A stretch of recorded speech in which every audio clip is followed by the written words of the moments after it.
صحیح بخاری اور مسلم کی متفقن علیہ حدیث ہے. صحیح بخاری میں 1397، مسلم میں 107. آپ صلی اللہ علیہ وسلم کی خدمت میں ایک دیہاتی شخص، ایک پینڈو عرابی شخص حاضر ہوا اور اس نے کہا یا رسول اللہ صلی اللہ علیہ وسلم، مجھے کوئی ایسا عمل بتائیں کہ میں جنت میں داخل ہو جاؤں. آپ بھی چاہتے ہیں، میں بھی چاہتا ہوں. تو آپ صلی اللہ علیہ وسلم نے ارشاد فرمایا کہ اللہ کی عبادت کرو اور اس کی عبادت میں کسی کو شریک نہ ٹھہراؤ. اور پھر آپ صلی اللہ علیہ وسلم نے 4 مزید باتیں ارشاد فرمائی، ٹوٹل 5 باتیں ارشاد فرمائی. جو یہ پہلی میں نے بیان کر دی. دوسری فرمایا فرض نماز کو قائم کرو. اس میں الفاظ ہیں فرض نماز کو، خالی نماز نہیں، فرض نماز کو قائم کرو. نمبر 3 فرض زکوٰۃ کو ادا کرو، وہ منیمم ڈیٹم لیول. اور نمبر 4 رمضان کے روزے رکھو. اس میں حج کا ذکر نہیں کیونکہ اس وقت تک حج فرض نہیں ہوا تھا، حج کی فرضیت بعد میں آئی، وہ باقی حدیث میں مل گیا. تو آپ صلی اللہ علیہ وسلم کی جب یہ بات سنی تو اس دیہاتی شخص، سیدھا سادہ پینڈو آدمی تھا، اس نے کہا یا رسول اللہ صلی اللہ علیہ وسلم، آپ نے جتنا بتایا نا اس سے زیادہ میں نے کوئی نہیں کرنا، جتنا آپ نے بتا دیا، نہ میں اس سے زیادہ کروں گا نہ اس سے کم. اور یہ بات کہہ کے وہ وہاں سے چلا گیا. آپ صلی اللہ علیہ وسلم نے ارشاد فرمایا اگر کسی شخص نے کسی جنتی کو دیکھنا ہو تو اس شخص کو دیکھ لو. اچھا، اس حدیث کی وجہ سے ایک بہت بڑا ٹروتھ ریویلڈ ہوا ہے جو علماء کہنے سے ڈرتے ہیں، لیکن میں ڈرتا نہیں ہوں اللہ کے سوا کسی سے. میں حق بات آپ کو بتاؤں گا چاہے کسی کو بری لگے، کہ اس میں آپ صلی اللہ علیہ وسلم نے منیمم ڈیٹم لیول صرف فرض نماز کو قرار دیا ہے، سنتیں اور نوافل اس میں شامل نہیں ہیں. اور فرض زکوٰۃ اگر کچھ زیادہ دیتا ہے تو دے. لہذا اس حدیث کے تحت الحمدللہ بالکل یہ واضح ہو گیا، ٹروتھ ریویلڈ ہو گیا کہ نماز جو آپ پہ فرض ہے وہ صرف 17 رکھتے ہیں، جس پہ اہل سنت اور اہل تشیع پوری دنیا کے مسلمانوں کا اجماع ہے. 2 فجر کی رکھتے ہیں، 4 ظہر، 4 عصر، 3 مغرب، 4 عشاء، یہ 17 رکھتے ہیں، دن رات میں بنتی ہیں. بس یہی منیمم نماز ہے جو اللہ تعالیٰ کو ریکوائرڈ ہے ایک مومن سے.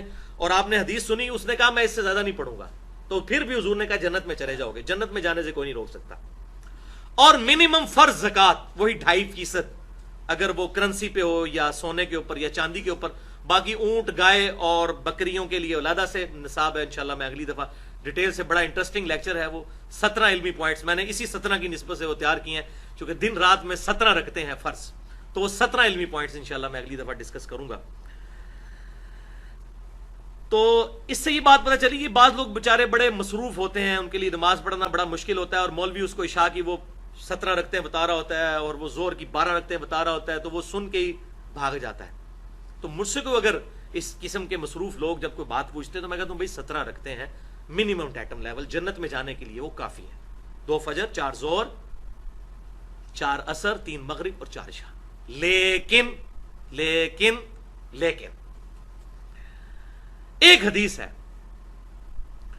جو سنن نبی داؤد میں اور مسند امام احمد میں صحیح سند کے ساتھ موجود ہے، اور مشکات المصابیح میں بھی انٹرنیشنل نمبرنگ کے مطابق 1330 اور 1331 نمبر ہے، کہ آپ صلی اللہ علیہ وسلم نے ارشاد فرمایا قیامت والے دن سب سے پہلا سوال نماز کے بارے میں ہوگا.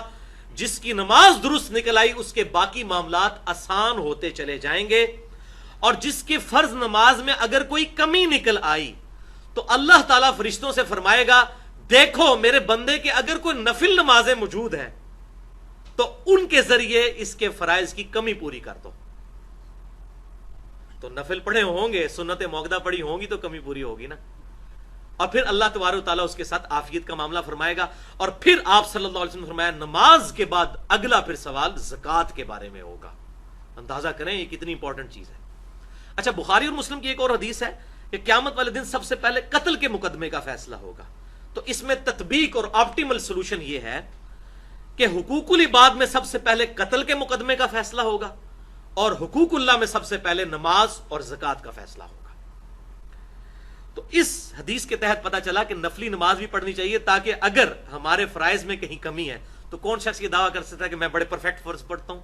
جتنی بھی ہم کوشش کریں تو کمزوری تو رہ جاتی ہے، بعض اوقات جماعت رہ جاتی ہے، بعض اوقات نماز میں دھیان بڑھ جاتا ہے، تو اس کی کمپنسیشن ہوگی نفلی نمازوں سے. اور وہ بخاری اور مسلم کی متفقن علیہ حدیث ہے کہ آپ صلی اللہ علیہ وسلم نے فرمایا جو شخص فرض کے علاوہ 12 رکعتیں پڑھ لے گا اللہ تعالیٰ اسے جنت میں محل عطا فرمائے گا. اور بخاری اور مسلم کی متفقن علیہ حدیث ہے کہ آپ صلی اللہ علیہ وسلم یہ 12 رکعتیں کبھی نہیں چھوڑتے تھے. پھر امہات المومنین سیدہ ام حبیبہ رضی اللہ تعالیٰ عنہ اور سیدہ عائشہ رضی اللہ تعالیٰ عنہ نے اور سیدہ ام سلمہ رضی اللہ تعالیٰ عنہ نے بیان کیا کہ وہ 12 رکعتیں ہیں 2 فجر سے پہلے، 4 ظہر سے پہلے، 2 ظہر کے بعد، 2 مغرب کے بعد، 2 عشاء کے بعد، یہ 12 رکعتیں بنتی ہیں. تو یہ 12 رکعتیں ہم پڑھیں گے تو انشاءاللہ ہمارے فرائض کی کمپنسیشن بھی ہوگی. اور اس کے علاوہ ایک اور نماز سنت موقدہ ہے اور وہ وتر کی نماز ہے، اس کی بہت زیادہ تاکید ہے. ایون وہ جو وتر کی نماز ہے اور سنت موقدہ فجر کی، یہ آپ صلی اللہ علیہ وسلم نے کبھی سفر میں بھی نہیں چھوڑی. فجر کی 2 سنتیں اور عشاء کے وتر، وہ آپ 5 بھی پڑھ سکتے ہیں، 3 بھی پڑھ سکتے ہیں اور 1 بھی پڑھ سکتے ہیں، بلکہ 13 تک پڑھنا آپ صلی اللہ علیہ وسلم سے ثابت ہے. وہ انشاءاللہ کبھی موقع ملا تو میں وتر کے حوالے سے بھی گفتگو کروں گا.